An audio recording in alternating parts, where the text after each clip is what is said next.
오늘 여러분과 함께 읽은 우리 본문의 말씀을 가지고 아직도 가야 할 길이라고 하는 제아의 말씀으로 함께 은혜를 나누고자 합니다. 아프리카 선교의 프론티어라고 불려지는 데이빗 리빙스턴이라고 하는 이름을 여러분 기억하실 겁니다. 그는 선교사로 사역했던 30여 년의 세월 동안 사람들의 발길이 닿지 않고 선교사들의 손길이 미치지 않는 밀림 속 5만 킬로미터의 길을 종횡무진하며 복음을 통하여 하나님께로 많은 사람들을 돌아오게 했던 위대한 하나님의 사람입니다. 여러분, 이처럼 고생하는 리빙스턴의 상황을 들은 그의 친구들이 하루는 그에게 편지를 썼다고 하죠. 그리고 편지에 이르기를 자네의 고생을 조금이라도 덜어주기 위해 자네에게 꼭 필요한 사람, 자네에게 도움이 될 만한 사람을 보내려고 하네. 그러니까 자네가 있는 곳까지 갈 수 있는 길, 자네가 있는 곳까지 갈 수 있는 길을 자세하게 적어서 보내주게. 그러면 그 사람들을 당신에게 보내겠노라라고 하는 내용이었습니다. 여러분, 그러자 리빙스턴이 정중히 사양했다고 하죠. 그러면서 말하기를 마음은 고맙지만 이곳까지 오는 길이 있어야만 오겠다라고 하는 사람이라면 나는 거절하겠네. 이곳에서 정말 필요한 사람은 길이 없는 곳에 길을 만드는 사람, 길이 보이지 않아도 스스로 길이 되려는 사람이라네 라고 하는 답변을 보냈다고 합니다. 리빙스턴의 이러한 에피소드를 읽으면서 정호승 시인의 봄길이라고 하는 시가 다시금 생각이 났습니다. 이런 시이죠. 길이 끝나는 곳에서도 길이 있다. 길이 끝나는 곳에서도 길이 되는 사람이 있다. 스스로 봄길이 되어 끝없이 걸어가는 사람이 있다.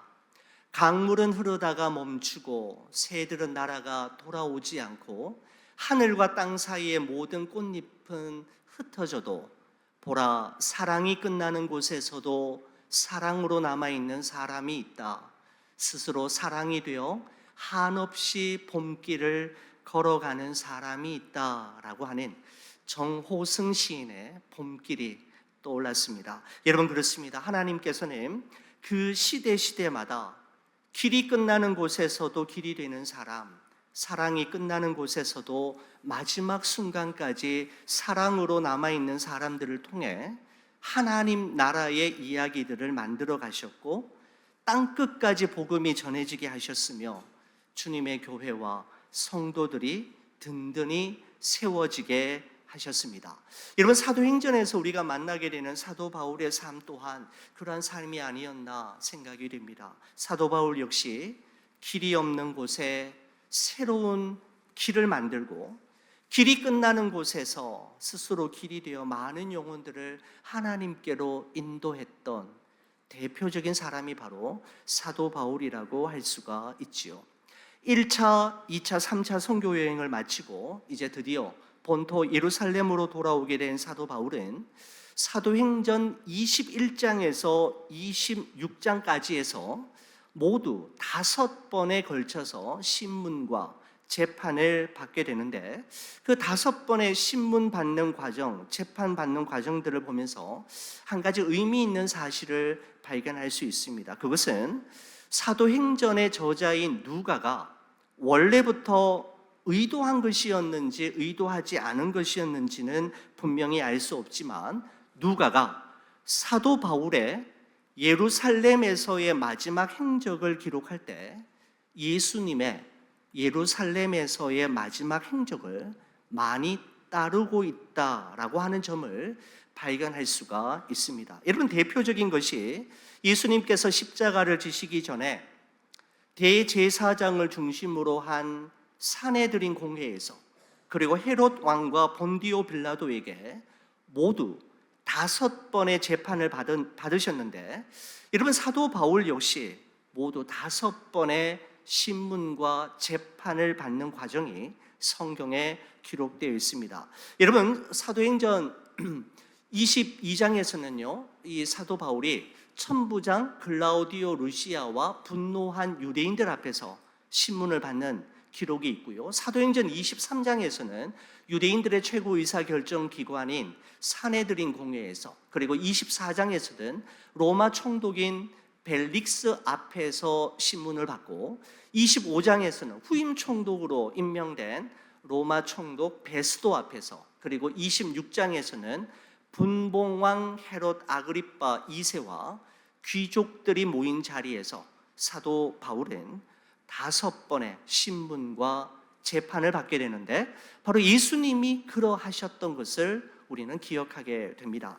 여러분, 혹시 법정 콜트에 가셔서 판사 앞에 서보신 경험이 있으신지요? 여러분, 오래전 일입니다마는 저희 가정도 한 7개월 동안 매달 법원에 가야만 했던 적이 있었습니다. 법원에 출두해야 하는 날을 기다리는 하루하루는 그야말로 피를 말리는 것과 같은 지난한 시간이었습니다.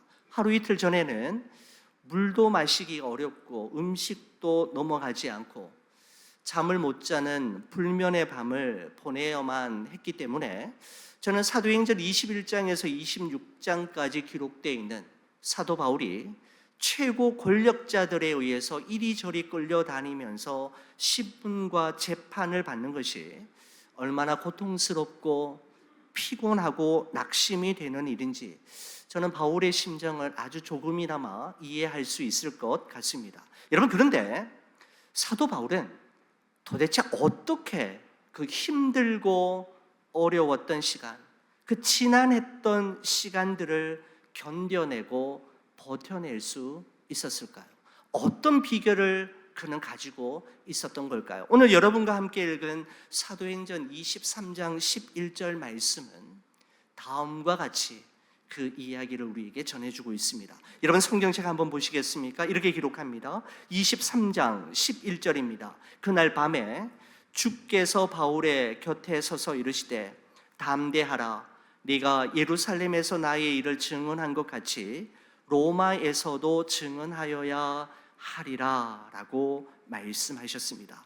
여러분, 사도 바울이 당대 최고의 권력자들에 의해 끊임없이 협박과 위협을 당하고 근거 없는 거짓 증언들에 의해 시달리면서도 중도에서 포기하지 않고 끝까지 그가 자신이 가야 할 길을 마지막까지 걸어갈 수 있었던 것은 그에게는 그날 밤이 있었기 때문입니다.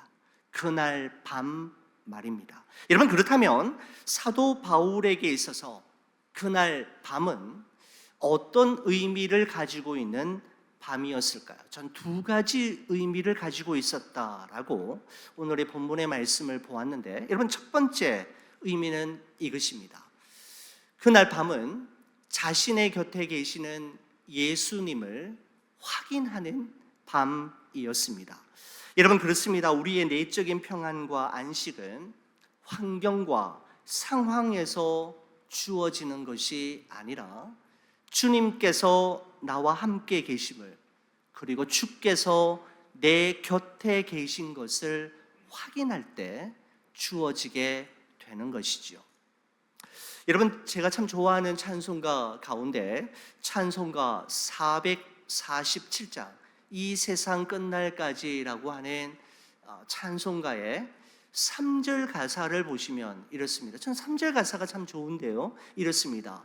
이 세상 온갖 시험 내 마음을 흔들고 저 악한 원수들이 안팎에 있으나 주 나를 돌보시사 내 방패 되시고 내 옆에 계신 것을 늘 알게 하소서라고 하는 바로 이 가사입니다. 여러분, 특별히 주 나를 돌보시사 내 방패 되시고, 그 다음 문장입니다. 내 옆에 계신 것을 늘 알게 하소서라고 하는 소절을 부를 때면 주님이 나와 함께 하시는구나, 주님이 아직도 나를 돌보고 계시는구나 라고 하는 생각에 용기가 나곤 합니다. 사랑하는 우리 성도 여러분, 우리가 이 세상을 살아가는 동안에 우리의 마음을 뒤흔들어 놓는 것이 얼마나 많습니까? 우리의 걸음을 실족하게 만드는 세상의 유혹과 도전이 또 얼마나 많이 있습니까? 여러분, 그로 인해 우리는 늘 불안과 두려움에 사로잡힐 때가 한두 번이 아니지요. 인간에게 주어진 운명은 어쩌면 불안을 지닌 채 살아가야만 한다라는 사실입니다. 여러분, 인류의 첫 번째 인간인 아담이라고 하는 이름은 흙을 뜻하는 히브리어 아다마라고 하는 단어에서 유래가 되었습니다. 여러분, 어느 시인은 말하기를 흙에 불안을 더하면 인간이 되고 인간에서 불안을 제하면 흙이 된다라고 할 정도로 우리 인간의 본질, 우리 인간의 운명은 불안과 두려움, 흔들림과 방황이라고 시인은 이야기하고 있습니다. 여러분, 이처럼 연약한 우리 인간이 자신의 한계와 운명을 극복하고 담대하고 견고하게 설 수 있는 비결이 있다면 그것은 주님이 내 곁에 계신 것과 주님이 내 옆에 있는 것을 항상 잊지 않고 기억하는 것입니다. 여러분, 이번 유럽이 아니고 여름 휴가는 콜로라도 주에 있는 로키 마운틴에서 보냈습니다. 지난주 목회 칼럼에서도 잠시 언급했습니다마는 제 기준에서 볼 때 이 세상에는 두 부류의 사람이 존재하는 것 같습니다. 로키 산을 가본 사람과 가보지 않은 사람으로 분류가 될 수 있을 것 같습니다. 여러분, 꼭 한번 콜로라도주 한번 가보시고 로키 마운틴 한번 꼭 가보시면 좋겠습니다. 여러분, 그런데 이 로키 마운틴을 하이킹하면서 예전에는 느끼지 못했던 어떤 증상을 저는 느낄 수 있었습니다. 무엇인가 하면 고산증이라는 것이었습니다. 저는 고산증을 그렇게 느껴본 적이 없었습니다. 여러분, 고산증이라는 것은 혈액에 산소가 부족하기 때문에 생기는 것인데 고도가 높아질수록 기압이 낮아지고 기압이 낮아지면 혈액 속에 녹아있는 산소의 양이 줄어들게 되면서 그 증상으로서 숨이 가빠지게 되고 두통과 현기증 그리고 급속한 피로감이 증상으로 나타나게 되는데 바로 높은 지역에 올라가게 되면 보통 사람들이 느끼게 되는 고산증을 경험하게 됩니다. 여러분, 자동차로 올라갈 수 있는 최고 지점인 알파인 비지럴 센터에 도착하면서 거기서부터는 이제 걸어서 해발 3,660m의 정상에 올라가게 되는데 여러분, 정말 기후가 정말 변덕스러웠습니다. 화창한 날씨였다가 순식간에 심한 바람과 폭우가 쏟아지기 시작했고 또한 우박이 쏟아지기 시작했는데 여러분, 그것보다도 더 힘든 것이 있었다면 그것은 고산증으로 인해 호흡이 곤란하게 되는 증상이었습니다. 한 걸음도 더 올라갈 수 없는 그런 지점에까지 이르게 되었을 때 이제 더 이상 못 올라가겠다, 이제 그만 내려가야겠다라고 생각하는 바로 그 순간에 제 옆에 아들이 있었습니다. 아들이 아빠의 손을 잡고 앞에서 조금씩 당겨주기 시작했는데 정말 신기하게도 그 험한 길 한 발짝도 내디딜 수 없었던 그 오르막길을 너무나도 가벼운 걸음으로 옮기고 있는 저 자신을 발견할 수 있었습니다. 그래서 결국은 정상에서 이제 사진까지 함께 찍게 되었는데요. 여러분, 저 혼자였다면 더 이상 올라가지 못했을 길이었지만 제 옆에 누군가가 함께 있다라는 사실, 그리고 저보다 조금 앞에서 저의 손을 잡아 당겨주니까 그 고산증을 이기고 그 오르막길을 끝까지 올라갔던 그 경험을 통해 그날 밤 참 많은 이야기를 저희 일기장에 담아두는 시간을 가졌습니다. 여러분, 사도 바울이 자신이 달려갈 길과 주 예수께 받은 사명, 곧 하나님의 은혜의 복음을 끝까지 전할 수 있었던 것은 바울의 곁을, 바울의 옆을 떠나지 않으시고 지켜주셨던 주님이 계셨기 때문이고, 그가 선한 싸움을 싸우고 달려갈 길을 마치고 자신의 믿음을 지켜낼 수 있었던 것은 바울의 결단과 의지력 때문이 아니라 그 바울의 손을 놓치지 아니하시고 붙잡아 주셨던 주님이 계셨기 때문입니다. 여러분, 사도 바울에게 있어서 그날 밤은 바로 이 주님께서 자신의 옆에 계시는 것을 확인하는 시간이었던 것이지요. 사랑하는 우리 교우 여러분, 여러분과 저의 삶에도 이러한 밤이 사도 바울이 경험했던 그날 밤이 있기를 간절히 소원합니다. 내 곁에 계시는 주님, 나를 붙잡아 주시고 나를 인도하시는 주님을 확인하는 여러분과 저의 그날 밤 말입니다. 여러분, 사도 바울에게 있어서 그날 밤이 특별한 의미가 있는 밤이 될 수 있었던 두 번째 이유는, 그날 밤은 바울이 감당해야 할 사명, 즉 아직도 가야 할 길이 있음을 발견하는 밤이었기 때문입니다. 여러분, 성경책 다시 한번 보시겠습니까? 23장 11절 말씀 한번 보십시오. 그날 밤에 주께서 바울 곁에 서서 이르시되 담대하라, 네가 예루살렘에서 나의 일을 증언한 것 같이 로마에서도 증언하여야 하리라 라고 말씀하고 있습니다. 여러분, 이 구절을 유진 피터슨이 쓴 메시지 성경은 이렇게 표현하고 있습니다. 그날 밤 주님께서 바울에게 나타나셨다. 괜찮다. 다 잘 될 것이다. 지금까지 너는 여기 예루살렘에서 나의 훌륭한 증인이었다. 이제 너는 로마에서도 내 증인이 될 것이다 라고 표현하고 있습니다. 여러분, 저는 이 메시지 성경을 읽으면서 괜찮다, 괜찮아, 다 잘 될 거야 라고 하는 이 표현, 여러분, 때로는 너무 평범하고 진부해 보이기까지 한 이 표현이 참 저에게 위로가 되었고 격려가 되었습니다. 괜찮아, 다 잘 될 거야. 여러분, 이 말씀이 바로 주님이 하시는 말씀이었기 때문에 저에게 더 큰 위로가 되었던 것이죠. 괜찮아, 다 잘 될 거야, 내가 있잖아 라고 말씀하시는 주님의 음성을 듣는 듯 하지 않습니까? 여러분, 지금 우리 각자가 경험하고 있는 그 문제와 그 사건이 후일에 어떤 결과로 나타나게 될지, 그리고 어떤 일의 시작과 계기가 될지는 아무도 모를 일입니다. 여러분, 그렇기 때문에 미리 낙심하거나 포기하지 말고 하나님의 손에 온전히 맡기는 것이 너무나도 중요한 것이죠.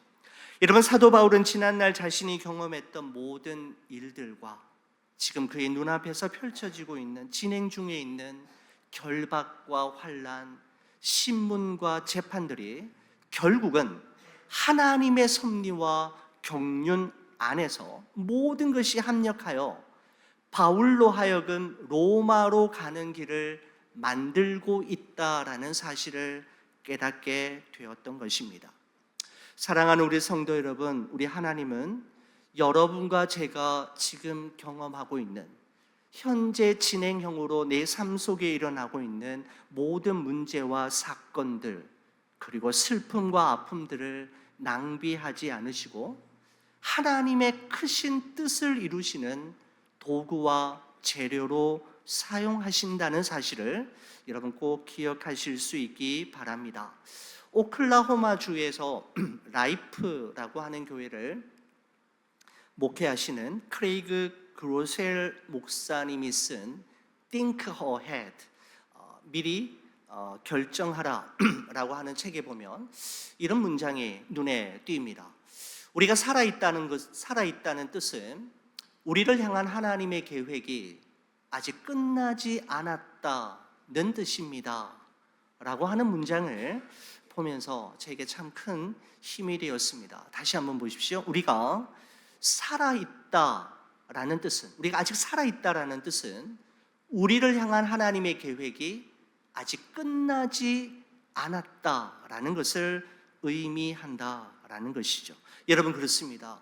여러분과 제가 지금까지 살아있는 이유는 건강 관리를 잘했기 때문에, 우리의 마음을 잘 관리했기 때문도 아니고, 남들보다 더 착하게 정직하게 열심히 살았기 때문에 그에 대한 보상도 아니며, 하나님 보시기에 의롭게 살았기 때문이 아니라 바로 우리를 향한 하나님의 계획이 아직 끝나지 않았기 때문입니다. 다시 말씀드리면 아직도 가야 할 길이 우리 앞에 남아있기 때문인 것이죠. 여러분, 우리를 향한 하나님의 계획과 우리가 가야 할 길을 알기 위해 우리는 하나님께 기도하고 하나님의 도우심을 구하며 간구해야 하는 것이죠.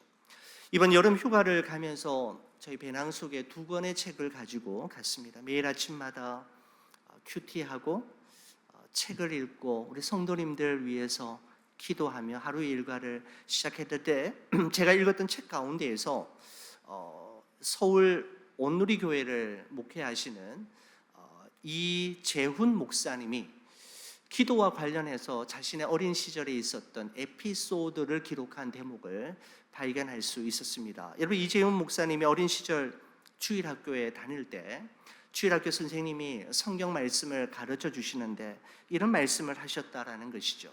하나님께 기도할 때 중언부언하면서 기도하지 말아라. 너희가 구하기 전에 너희에게 있어야 할 것을 하나님께서 다 아신다 라고 하는 말씀이 그날따라 그에게 아주 의미 있게 또 마음에 와닿았다라고 이야기하고 있습니다. 그래, 맞아. 하나님께서 다 알고 계시지. 내가 구하기 전에 하나님은 이미 다 알고 계시지라는 생각에 이르르는 순간, 그때부터 기도하지 않게 되었다라는 것이죠. 하나님이 다 아시는데 하나님이 알아서 다 하실 건데 꼭 기도해야 할 때가 있다면 이렇게 기도했대요. 하나님 아시지요. 하나님 다 아시지요 라고 하는 짧은 기도로 기도가 그의 삶에서 이제 끝이 나게 되었다는 것이죠. 여러분, 그리고는 세월이 지난 어느 날, 그날도 여느 때처럼 하나님 다 아시지요. 하나님 알아서 해주십시오. 하나님 아시지요 라고 기도한 후에 자리에서 일어나는데 하나님께서 자신에게 이렇게 되물으셨다고 합니다. 나는 다 알고 있는데 그런데 너는 아니 라는 말씀에 깜짝 놀라게 되었다라는 것이죠. 나는 다 알고 있는데 너는 아니, 그런데 너는 아니 라는 말씀이 이 목사님의 어린 시절에 참 의미 있게 다가왔다라고 이야기합니다. 여러분, 우리가 하나님께 기도하는 것은 하나님이 모르시기 때문이 아니라 우리가 모르기 때문입니다. 하나님께서 하나님의 뜻대로 하나님의 열심으로 모든 것을 다 이루실 텐데 그럼에도 불구하고 하나님께서 우리로 하여금 기도하게 하시는 이유가 도대체 무엇일까요? 여러분, 그것은 우리가 하나님의 뜻과 계획이 어디에 있으며 무엇인지를, 그리고 하나님께서 무엇을 주시려고 하고 하나님이 어떤 일을 하실지에 대해 우리가 모르기 때문입니다. 우리가 알기 위해서 하나님 앞에 기도하고 뜻을 구하는 것이죠. 여러분, 그래서 예레미야서 33장 3절 말씀에 보면 이렇게 말씀하시죠. 너는 내게 부르짖으라. 내가 내게 응답하겠고 내가 알지 못하는 크고 은밀한 일을 내게 보이리라. 내게 알려주겠다라고 말씀하고 있습니다. 여러분, 그렇습니다. 우리가 기도하는 것은 하나님이 모르시기 때문에 하나님에게 알려드리기 위해서 기도하는 것이 아니라 우리가 모르기 때문입니다. 하나님의 뜻이 무엇인지, 하나님이 이 일과 이 사건을 통해 이루실 바가 무엇인지 우리가 모르기에 우리는 하나님의 도우심을 구하며 알기 위해 기도하는 것이죠. 여러분, 사도 바울이 죽음의 능선을 넘어 사망의 음침한 골짜기를 수도 없이 지나갈 수 있었던 것은 그가 채소가 좋아서 운이 따라서가 아니라 로마에서 감당할 사명, 그에게 아직 남아있는 가야 할 길이 있었기 때문입니다. 여러분, 사도 바울이 경험했던 그날 밤, on the night, 바로 그날 밤이 여러분과 저에게도 반드시 있어지기를 간절히 축원합니다. 나의 곁으로 다가오시고 나의 곁에서 나를 붙들고 계시는 우리 주님을 만나고, 그리고 나의 마지막 호흡이 멈추는 그 순간까지 아직도 가야 할 길이 어디인지를 발견하게 되는 여러분과 저의 그날 밤 말입니다. 그날 밤이 있었기에 사도 바울이 자신의 사명을 감당할 수 있었던 것처럼 여러분과 저 또한 그날 밤이 있어야 그 길을 갈 수 있고 그 사명을 따라 살아갈 수 있게 되는 것이죠. 여러분, 저와 함께 우리 다시 한번 이 말씀을 좀 읽고 좀 마무리 짓도록 하겠습니다. 저와 함께 같이 한번 읽어 주시겠습니까? 수명이 다한 곳에서 죽지 말고 사명이 다한 곳에서 죽게 하소서. 아멘. 그렇습니다. 하나님께서 내게 하라고 주신 일, 아직도 가야 할 그 길, 사명을 온전히 감당하다가 하나님 앞에 서는 여러분과 저의 생애가 되어지기를 우리 주의 이름으로 간절히 축원을 드립니다. 기도하시겠습니다. 하나님 아버지, 감사합니다. 사도 바울에게 있었던 그날 밤, 그날 밤이 이곳에 모인 우리 사랑하는 성도들의 생애 가운데, 삶 속에 반드시 있어지기를 간절히 소원합니다. 나의 곁으로 다가오시며 나의 편에 서시는 예수님의 그 손길을 느끼며 나의 마지막 호흡이 멈추는 그 순간까지 아직도 가야 할 길이 무엇이며 어디인지를 발견하게 되는 주님과 나만이 아는 그 은밀한 밤, 바로 그날 밤이 우리의 삶 속에 있게 하셔서 하나님, 우리의 삶 속에서 펼쳐지는 수많은 사건들과 문제 앞에서도 그날 밤을 통과하면서 주어지게 되는 믿음과 확신으로 넉넉히 헤쳐나가며 승리의 삶 살아가는 우리 좋은 비전교회 모든 성도들 되게 하여 주옵소서.